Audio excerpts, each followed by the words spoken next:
श्री नर्मदे नमो नमः। जय नर्मदे नमो नमः। माई नर्मदे हर हर हर। ओम नर्मदे नमो नमः। श्री नर्मदे नमो नमः। जय नर्मदे नमो नमः। माई नर्मदे हर हर हर। ओम नर्मदे नमो नमः। श्री नर्मदे नमो नमः।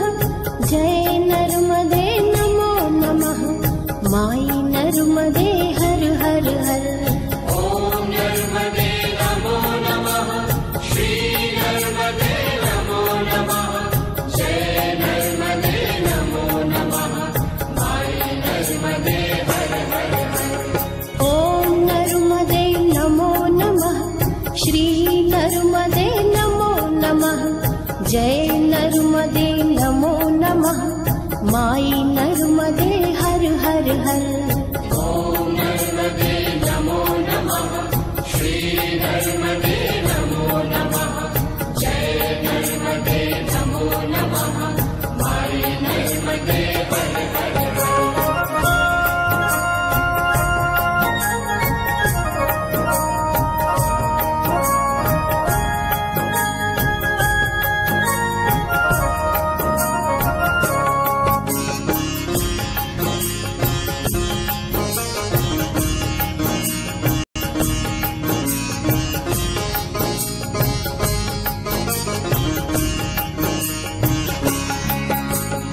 ओम नर्मदे नमो नमः।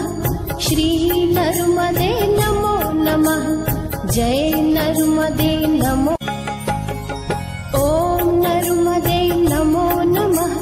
श्री नर्मदे नमो नमः। जय नर्मदे नमो नमः। माई नर्मदे हर हर हर। ओम नर्मदे नमो नमः। श्री नर्मदे नमो नमः। जय नर्मदे नमो नमः। माई नर्मदे हर हर हर। ओम नर्मदे नमो नमः। श्री नर्मदे नमो नमः। जय नर्मदे नमो नमः। माई नर्मदे हर हर हर। ओम नर्मदे नमो नमः। श्री नर्मदे नमो नमः। जय नर्मदे नमो नमः। माई नर्मदे हर हर हर। ओम नर्मदे नमो नमः। श्री नर्मदे नमो नमः। जय नर्मदे नमो नमः। माई नर्मदे हर हर हर। ओम नर्मदे नमो नमः। श्री नर्मदे नमो नमः। जय नर्मदे नमो नमः। माई नर्मदे हर हर हर।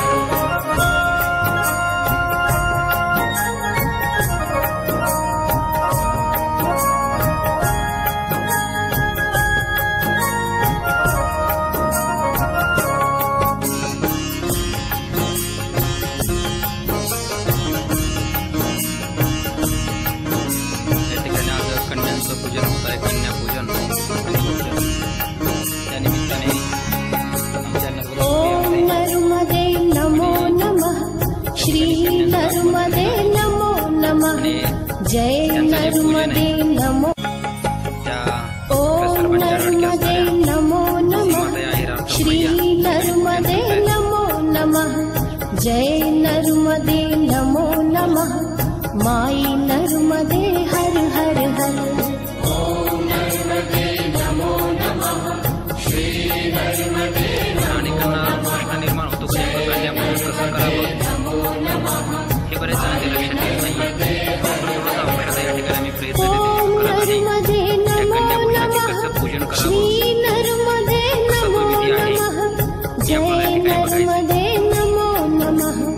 माई नर्मदे हर हर हर.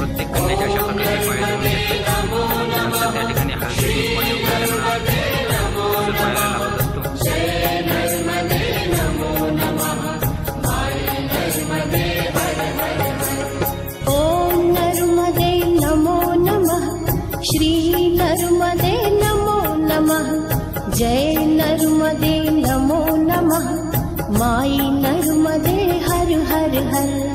ॐ नर्मदे नमो नमः श्री नर्मदे नमो नमः जय नर्मदे नमो नमः माई नर्मदे हर हर हर।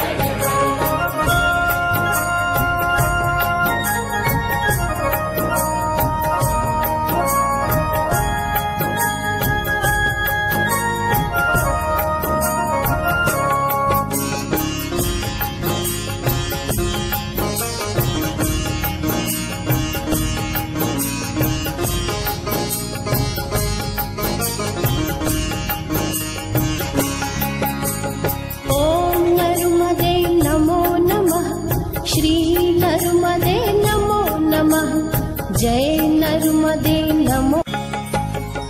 ओम नर्मदे नमो नमः श्री नर्मदे नमो नमः जय नर्मदे नमो नमः माई नर्मदे हर हर हर। ॐ नर्मदे नमो नमः श्री नर्मदे नमो नमः जय नर्मदे नमो नमः माई नर्मदे हर हर हर। ओम नर्मदे नमो नमः श्री नर्मदे नमो नमः जय नर्मदे नमो नमः माई नर्मदे हर हर हर।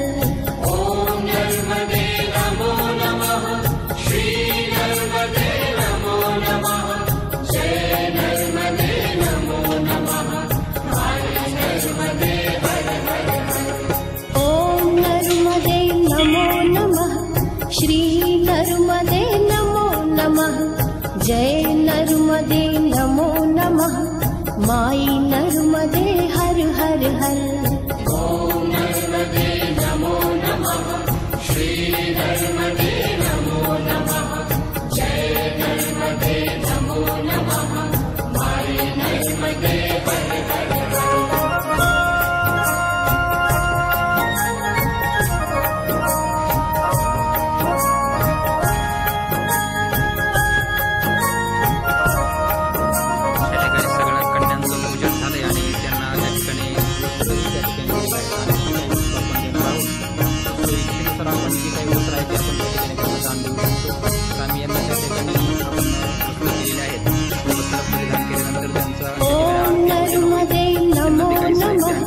श्री नर्मदे नमो नमः जय नर्मदे नमो।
श्री सरस्वती नमः श्री गुरुभ्यो नमः।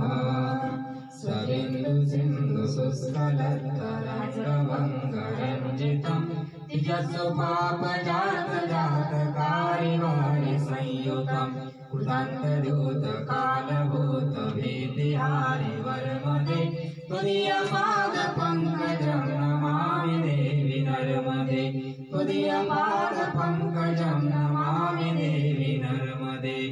कुदम्बुलीन दीनमीन दिव्यसम्प्रदायकं कलमरागभारहारि सर्वतीर्थनायकं सुमच्छकच्छनक्रचक्रचक्रवाकशर्मदे तुल्यपादपङ्कजं नमामि देवि नर्मदे तुल्यपादपङ्कजं नमामि देवि नर्मदे महागमेरनीरपूरपापदूतभूतलं धनत्सहस्रपातकारिदारिकापदाचलं जगल्लये महाभये प्रकण्डसूनुहरनिधे तुल्यपादपङ्कजं नमामि देवि नर्मदे तुल्यपादपङ्कजं नमामि देवि नर्मदे गतमेव यं गतमुवेशितं यदा प्रकण्डसूनशौनकासुरारिसेवि सर्वदा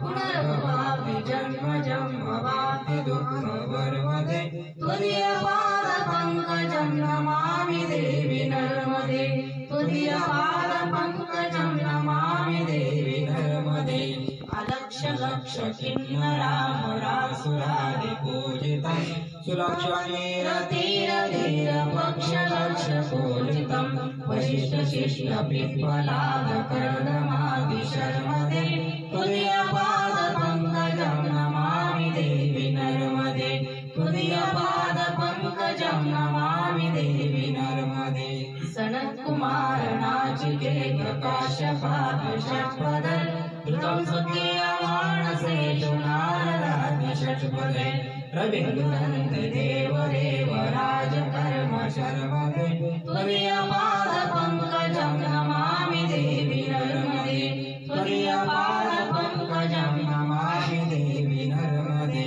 अलक्ष लक्ष लक्ष पाप लक्ष सार सायुधं ततसुजीव जन्तु तन्तु भुक्ति मुक्तिदायकम् विराज विष्णु शंकर स्वकीयनाम वर्मदे तुल्यपादपङ्कजं नमामि देवि नर्मदे तुल्यपादपङ्कजं नमामि देवि नर्मदे अहोमं स्वं महेश केश जातके किरातसूतवाडवेश पण्डितेश केनके दुरन्तपापतापहारि सर्वजन्तु शर्मदे तुल्यपादपङ्कजं नमामि देवि नर्मदे तुल्यपादपङ्कजं नमामि देवि नर्मदे इदं तु नर्मदाष्टकामृतामेव ये सदा पठन्ति निरन्तरं नयान्ति दुर्गतिं तदा सुलभ्यते दुर्लभं महेशधाम गौरवं पुनर्भवानरानवैति लोकयन्ति रौरवं पुनर्भवानरानवैति लोकयन्ति रौरवम् इति श्रीमद्श्रीपरिव्राजकाचार्यस्य श्रीमद्गोविन्दभगवत्पूज्यपादशिष्यस्य श्रीमच्छङ्करभगवद्गीतोत्तरस्तोत्रं सम्पूर्णम्। ओम जय जगदानंदी मैया जय आनंद कंदी ब्रह्मा हर शंकर देवा शिव हरि शंकर गौरी पालन्ति। ओम जय जगदानंदी देवी नारद तुम वरदायक अभिनव पद चंडी हो मैया अभिनव पद चंडी सुर नर मुनि जन सेवत सुर नर मुनि जन धावत शारद पदवन्ते। ओम जय जगदानंदी देवी शुभ्रप्रभावन राजत वीणा वादन्ति भूमया वीणा वादन्ति झुमकत झुमकत जननन झुमकत झुमकत जननन रमति राजन्ति। ओम जय जगदानंदी देवी वाजत ताल मृदंगा सुरमण्डल रमति भूमया सुरमण्डल रमति तुडिता तुडिता तुडिता तुरलड तुरलड तुरलड रमति सुरवन्ति। ओम जय जगदानंदी देवी सकल भुवन पर आप विराज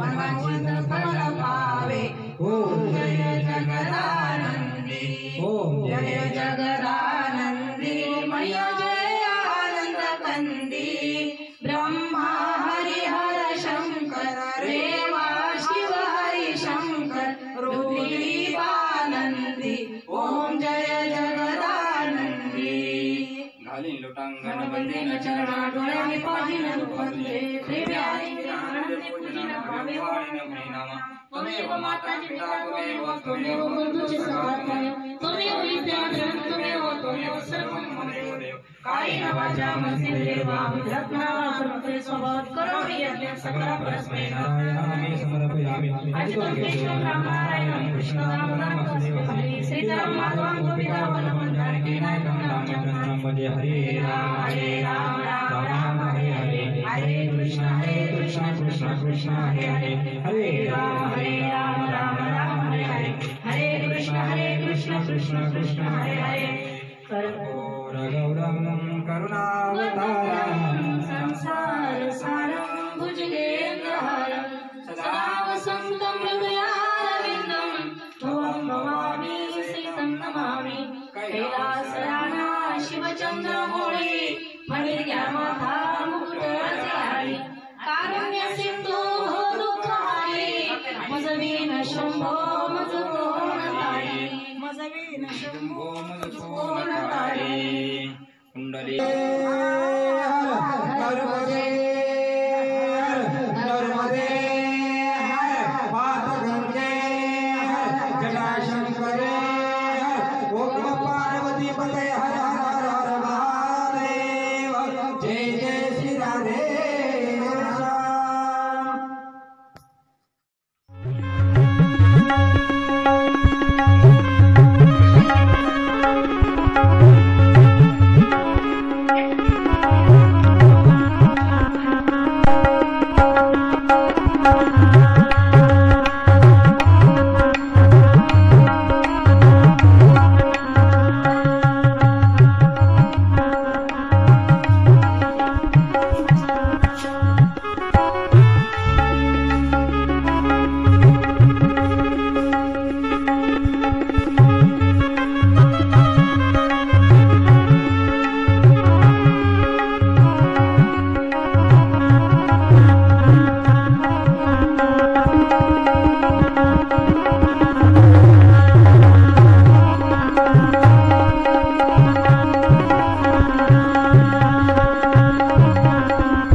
नर्मदे हर त्वदीयपादपङ्कजं नमामि देवी नर्मदे, त्वदीयपादपङ्कजं नमामि देवी नर्मदे. आज आपण आत्ताच बघितलं की नर्मदा कन्यापूजन आणि कन्याभोजन ते म्हणजे आपण सर्वांनी मानसिक नर्मदा परिक्रमा केलेली आहे. म्हणून मानसिक नर्मदा परिक्रमेचं आपल्याला फलश्रुती फल मिळावं म्हणून आपण कन्यापूजन केलेलं आहे. आणि सगळ्यांनीच, कारण जसं रोज आपली रेकॉर्डिंग चालू होती आणि या आमच्या 2013-14ची जी नर्मदा पायी परिक्रमा, या परिक्रमेचं अनुभव कथन आणि तीर्थमहात्म्य ज्या ज्या नर्मदा मैयेच्या भक्तांनी श्रवण केलं आणि पूर्ण 82-81 भाग ज्यांनी श्रवण केले त्यांनी कन्यापूजन केलेलं आहे. पण करत असता प्रत्येकाला एक प्रश्न निर्माण होतो, कारण आपण नर्मदा परिक्रमा केलेली नाही आहे, प्रत्यक्ष काही बघितलेलं नाही आहे, पण आपल्याला कन्यापूजन करायची इच्छा आहे. तर कन्यापूजन करायचं कसं, तर त्यामध्ये आपण तो व्हिडिओ बघितला सगळा, की कन्यांचं कसं स्वागत करायचं, आल्यावर त्यांची पूजा कशी, पाद्यपूजा कशी करायची, त्यांचं औक्षण करायचं, नंतर मैयेची आरती अष्टक म्हणून मैयेची पूजा करायची, आणि त्यानंतर कन्यांना आपण जी दान वस्तू देणार आहोत, मग त्यामध्ये आपण काहीही आणि कितीही देऊ शकतो. ते अमर्याद आहे. आपल्या स्वेच्छेने आणि आपल्या ऐपतीप्रमाणे आपण वस्त्रदान करू शकतो, आपण काही त्यांच्या साज शृंगाराच्या वस्तू दान करू शकतो, आणि आपली एवढी मोठी ऐपत असेल तर आपण सुवर्णदानसुद्धा करू शकतो. ते आपल्या ऐपतीचा आणि इच्छेचा भाग आहे. म्हणून बऱ्याच जणांचे असे प्रश्न आमच्यापर्यंत आले की नर्मदा कन्यापूजन नेमकं करायचं कसं. तर त्यासाठी आम्हालासुद्धा असं वाटलं की आपणसुद्धा कन्यापूजन केलं पाहिजे, कारण आमचीसुद्धा ही मानसिक परिक्रमा पूर्ण झाली. कारण आता बऱ्याच दिवसापासून सगळेच जण घरात आहेत आणि याच कालावधीमध्ये, लॉकडाऊनच्या कालावधीमध्ये आपण नर्मदा मानसिक परिक्रमा केली, म्हणजे अनुभव कथन आणि तीर्थमहात्म्य श्रवण केलं. मग एवढे 81 भाग झाल्यानंतर नवरात्राच्या अगोदरच 1-2 दिवस आधी आपली रेकॉर्डिंग पूर्ण झाली, आणि मग आता सगळे बाकीचे लोकांचे तर कन्यापूजन केल्याचे त्यांचे फोटो वगैरे येऊ लागले आपण सांगितल्याप्रमाणे. म्हणून जेव्हा सगळ्यांनी नवरात्र सुरू झालं ते म्हणजे 17/10/2020 या तारखेपासून आश्विन नवरात्र सुरू झालं, आणि मग त्या नवरात्रामध्ये बऱ्याच माता भगिनींनी, पुरुष मंडळी सगळ्यांनीच ज्यांनी श्रवण केलं ते कन्यापूजन करू लागले. मग माहिती विचारून, काही कुणाला अनुभव असेल किंवा आम्हालाही फोन करून विचारू लागले की नेमकं कसं करायचं, काय करायचं. आता तोंडी तर किती सांगणार आहे. म्हणून त्यांना सांगितल्याप्रमाणे बऱ्याच जणांनी कन्यापूजन केलं. आणि नवरात्र सुरू झाल्यावर, कारण मैया खरोखर खूप परीक्षा पाहत असते, आपणालाही काही अशा अडचणी म्हणा, काही संकट येत असतील, पण आपणही कधी घाबरून जायचं नाही, कारण मैया आपली परीक्षा पाहत असते. हे मुद्दा म्हणून सांगायचं आहे. नवरात्र सुरू झालं 17 तारखेला, 17/10/2020ला, आणि आम्हा दोघाही पती पत्नींना असं वाटू लागलं की लोकांचे इतकं कन्यापूजन, ज्यांनी मानसिक परिक्रमा केली त्यांची इतकी मैयाच्या भक्तांचे कन्यापूजनाचे आपल्याला फोटो येत आहेत, आणि आपणच कन्यापूजन केलेलं नाही आहे, आपणसुद्धा कन्यापूजन करायला पाहिजे. पण आता नवरात्र सुरू होऊन 1 दिवस झाला, 2 दिवस झाले, आणि 3ऱ्या दिवशी संध्याकाळी म्हणजे काय, म्हणजेच 17 तारखेला नवरात्र सुरू झालेलं, आणि 17, 18 आणि 19 तारखेला रात्रीच्या वेळी आम्ही फराळ वगैरे केलं, नवरात्राचा उपवास होता. आणि रात्री 8 साडेआठ वाजता आम्ही दोघं पती पत्नी बसलो आणि असेच फोटो पाहत होतो. तेव्हा आम्ही दोघांनी असा विचार केला की आपण दरवर्षी नर्मदा कन्यापूजन करत असतो. पायी परिक्रमा, बसची परिक्रमा झाल्यावर तर करतच असतो आमच्या संकल्पानुसार. पण दरवर्षी जेव्हा कधी आठवण येईल मैयाची, आपण तिकडं जाऊ शकलो नाही, तर घरीच कन्यापूजन करायचं आणि तेच परिक्रमा पूर्ण झाल्याचा आनंद घ्यायचा, असं नेहमीच चालू असतं. पण आता जवळजवळ 7-8 महिने झाले, म्हणजे मार्चपासून तर ऑक्टोबरपर्यंत आपण घरातच आहोत.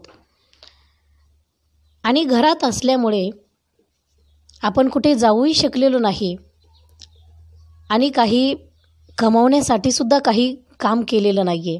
म्हणजेच लॉकडाऊनचे 3-4 महिने घरात गेले आणि पुन्हा हे 3-4 महिने म्हणजेच चातुर्मासामध्ये सुद्धा आमचं अनुष्ठान वगैरे चालू असल्यामुळे आणि ही रेकॉर्डिंग चालू असल्यामुळे आम्ही एकाच जागेवर.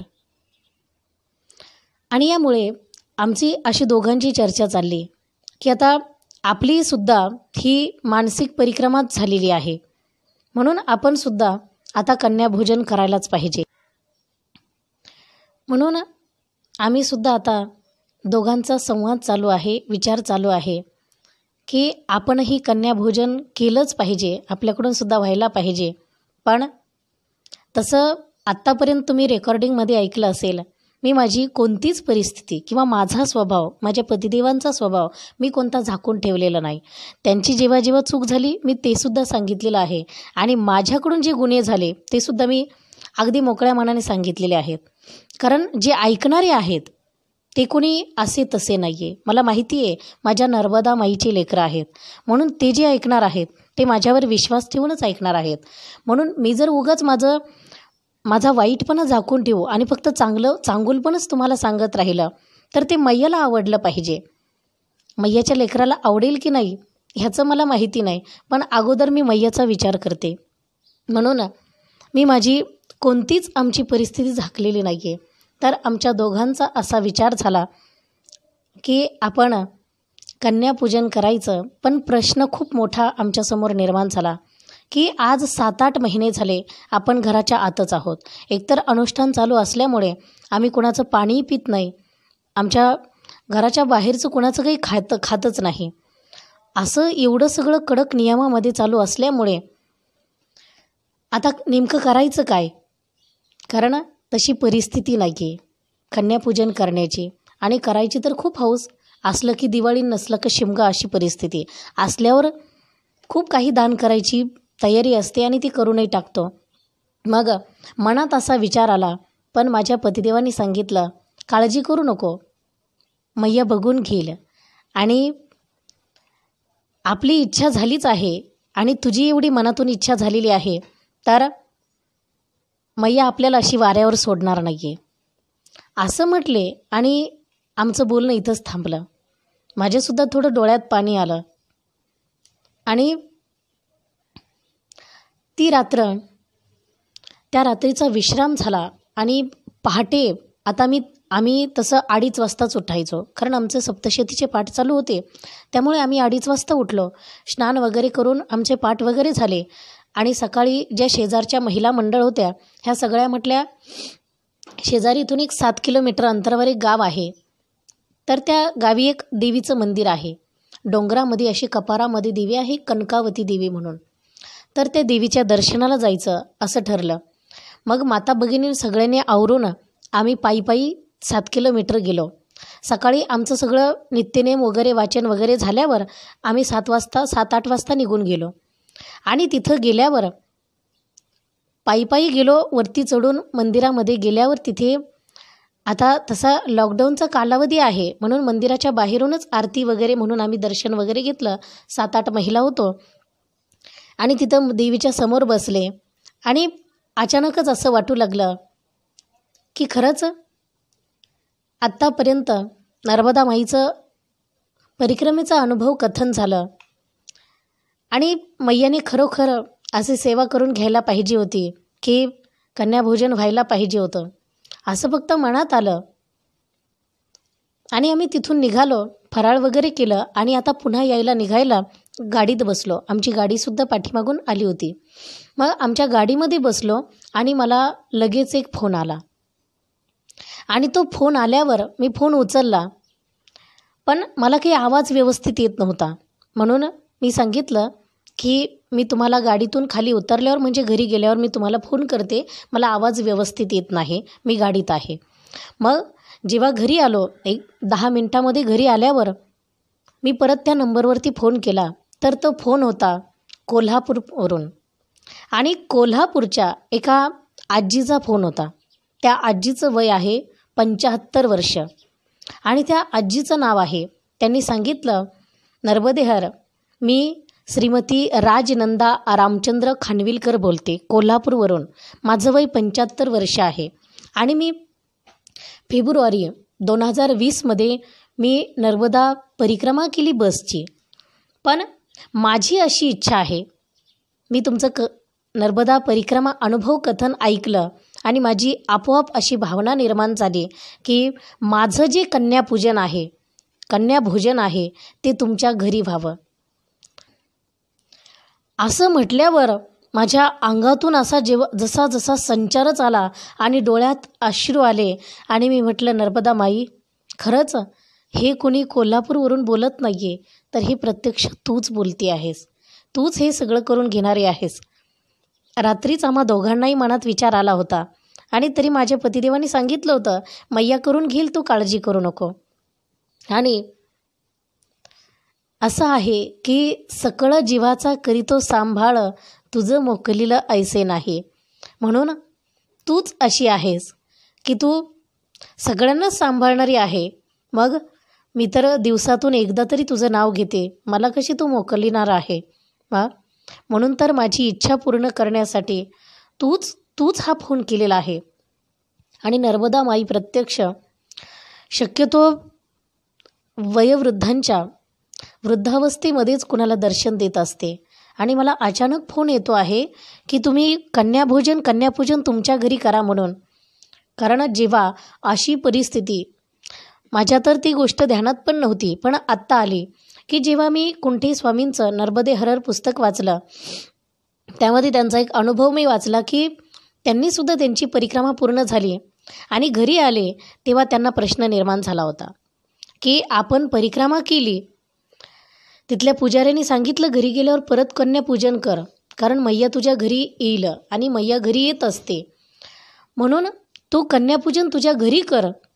तर ते घरी आले आणि त्यांच्या मनात विचार आला की आपण कसं करायचं, कन्यापूजन करायचं, विचार आहे, इच्छा आहे, पण करू शकत नाही.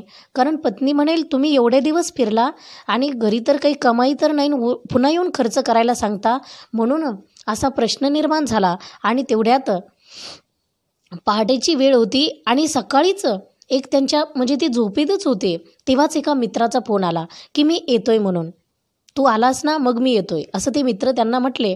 आणि लगेच तो मित्र आल्यावर ते तिथं कॉटवरती बसलेले होते, तेवढ्यात हा मित्र आला आणि तो खुर्चीवरती बसला. त्यांचं दोघांचा संवाद झाला आणि बोलणं झाल्यावर त्या मित्राने गुपचूप त्यांच्या खिशातून एक पाकिट काढलं आणि तिथं टेबलावर ठेवून निघून गेला.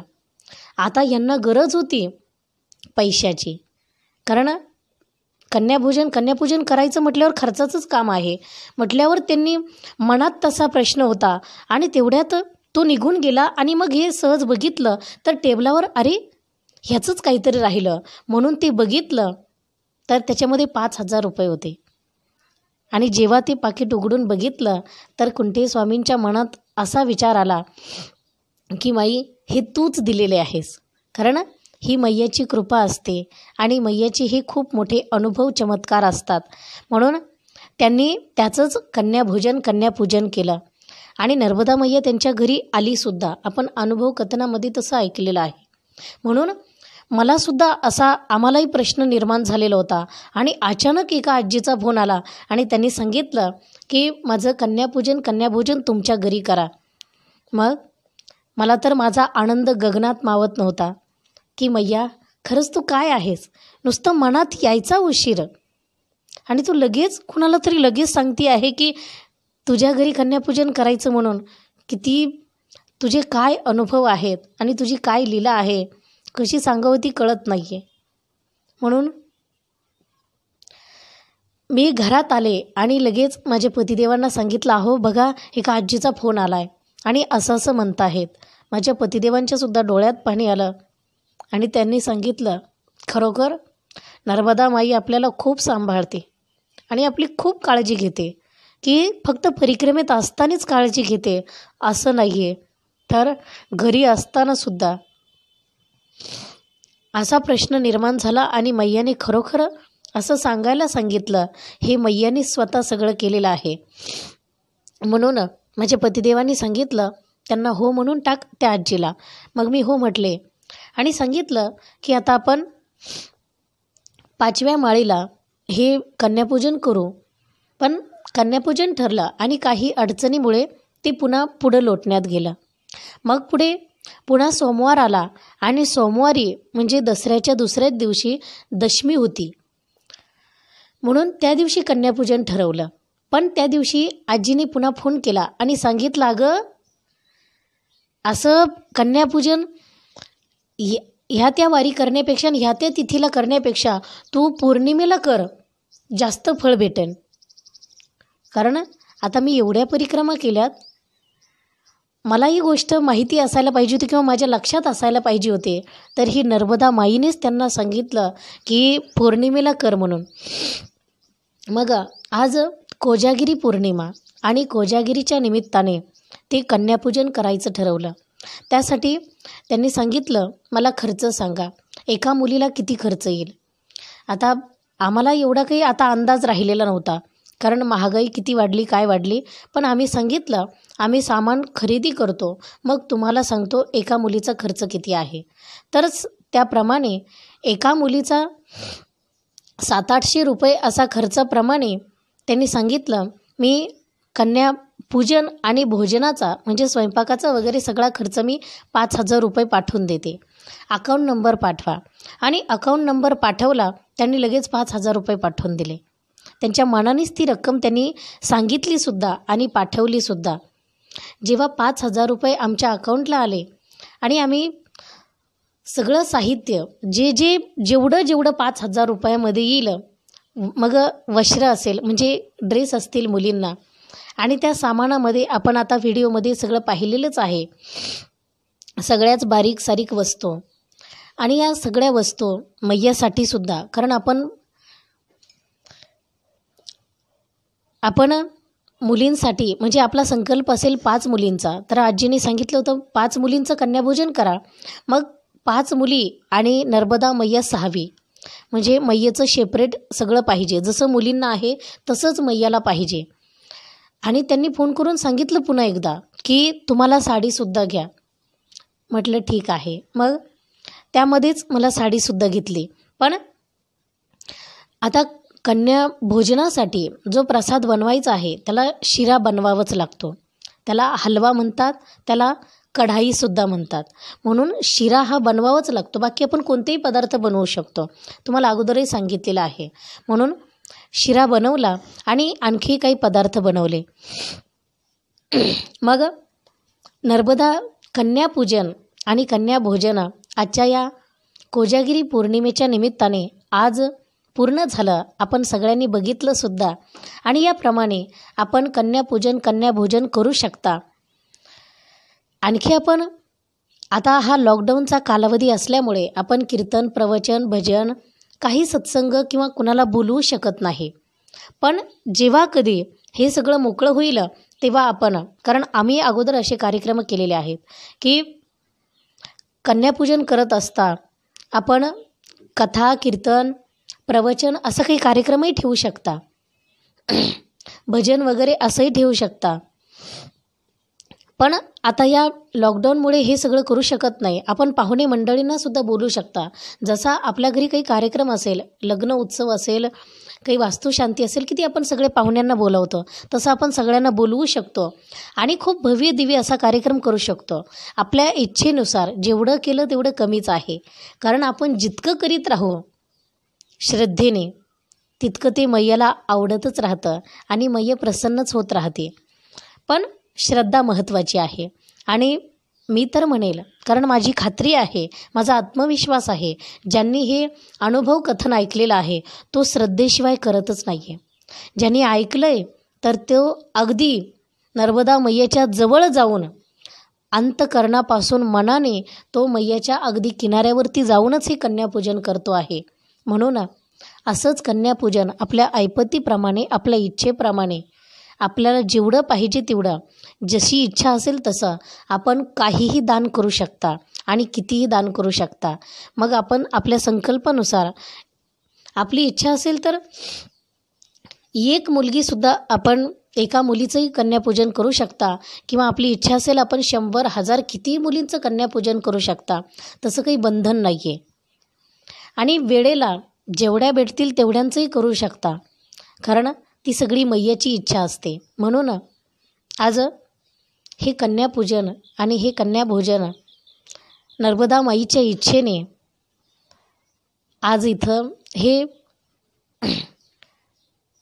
पूर्ण झालेलं आहे. म्हणून अशीच नर्मदा माईची कृपा आमच्यावर आणि तुम्हा सगळ्यांचे आशीर्वाद आणि नर्मदा माईची कृपा तुम्हा सगळ्या नर्मदा भक्तांवर असावी, अशीच मैयाच्या चरणी प्रार्थना करते. म्हणून इथेच थांबते. नर्मदे हर. नर्मदे हर. आपण आत्ताच या ठिकाणी कन्याभोजनाचा विशेष अनुभव आपण ऐकलेला आहे. आणि खरोखर नर्मदा मैया ही आपल्या सर्वांसोबत असते, याची प्रचिती ही प्रत्येकाला येतच असते. आणि कन्याभोजन झाल्यानंतर तर काही दिवसामध्ये, थोड्याच दिवसामध्ये नक्कीच येत असते, तर याच्यात कुठल्याच प्रकारची शंका नाही आहे. तत्पूर्वी जेव्हा आम्ही या यूट्यूबवरती आपले व्हिडिओ अपलोड करत असतो, नवनवीन व्हिडिओ अपलोड करतो, नर्मदे हर हर आपला यूट्यूब चॅनल आहे. या चॅनलला पण सर्वांनी लाईक करायचं आहे, सबस्क्राईब करायचं आहे, जेणेकरून आम्ही ज्या ज्या वेळेला आमचा व्हिडिओ निर्माण करू त्या वेळेला तुमच्यापर्यंत लगेच तो व्हिडिओ येऊन पोहोचेल आणि आपल्याला त्याचा आनंद घेता येईल. कारण आत्ताची आपण 2013-14मधली ही पायी नर्मदा परिक्रमेचा अनुभव, कथन, तीर्थ, महात्म्य, वर्णन आपण ऐकलेलं आहे. पण याच्यानंतर लगेचच 1-4-2 दिवसामध्ये राघवच्या नर्मदा पायी परिक्रमेचा अनुभव, कथन व तीर्थ, महात्म्य, वर्णन आपल्याला ऐकायला भेटणार आहे. त्यामुळं त्याचाही आनंद आपल्याला घेता येईल. आणि आपण लाईक करून सबस्क्राईब जर केलं तर त्यामुळे आम्हाला नवनवीन व्हिडिओ अपलोड करण्याकरता त्या ठिकाणी प्रोत्साहन मिळत असतं. म्हणून हे सहकार्य आपलं सर्वांचं असणं अत्यंत गरजेचं आहे. म्हणून आपण हे सर्वांनी करावं. नर्मदे हर.